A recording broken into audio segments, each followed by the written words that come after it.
وطن ای وطن آبرویم شانم اعتبارم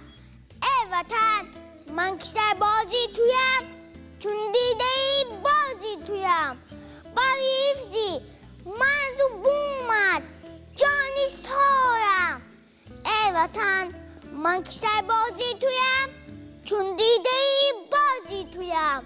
برای حفظی مرز و بومت جانی سارم ای وطن خاک تو جان پرور است آبت زی حوضی کوثر است ای بهشتی خوبه بی داریم بهارم ای وطن در کنارت بس مرا مانند جان پرورده ای حاضرم برای دفاعت جان سپارم ای وطن در کنارت بس مرا مانند جان پرورده ای حاضرم برای دفاعت جان سپارم ای وطن مادرم آغوشی گرمت بهر من کاشانه است مادرم آغوشی گرمت بهر من کاشانه است سر به زانویت گذارم دولتی شاهانه است حرفی نیکویت برایم پند و اندرز جهان هر سخن هر پندی تو بهتر زی صد دردانه است دست بکشا و دعا بنمای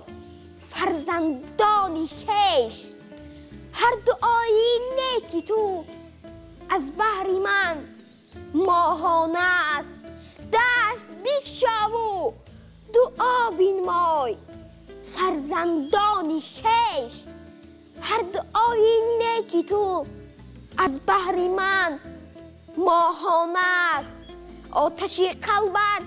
دهد گرمی بدی بر زندگی چشمه مهری و چشمانت چراغی خانه است قامتت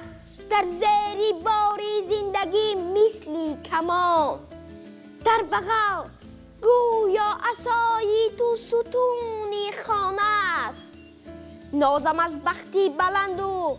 طالعی فرخوندم در برت باشم بدی اندوه و غم بیگانه است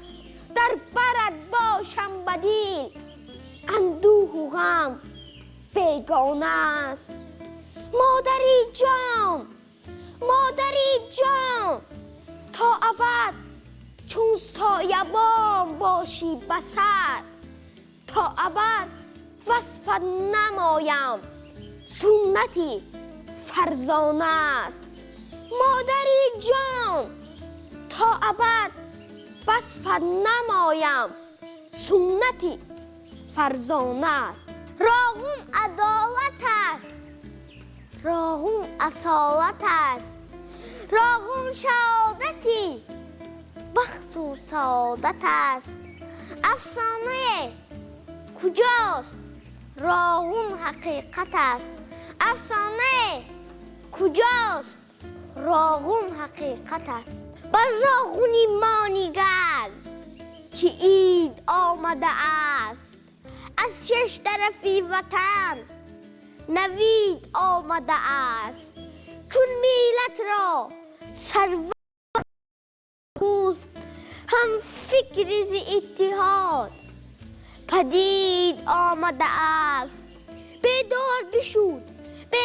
بشود خفته ز حرف و سخنش سرجم همه به اتفاق وطنش امروز همه پیر و جوان دست به دست سازنده نابی راغون وطن است امروز همه پیر و جوان دست به دست سازنده نابی راغون وطن است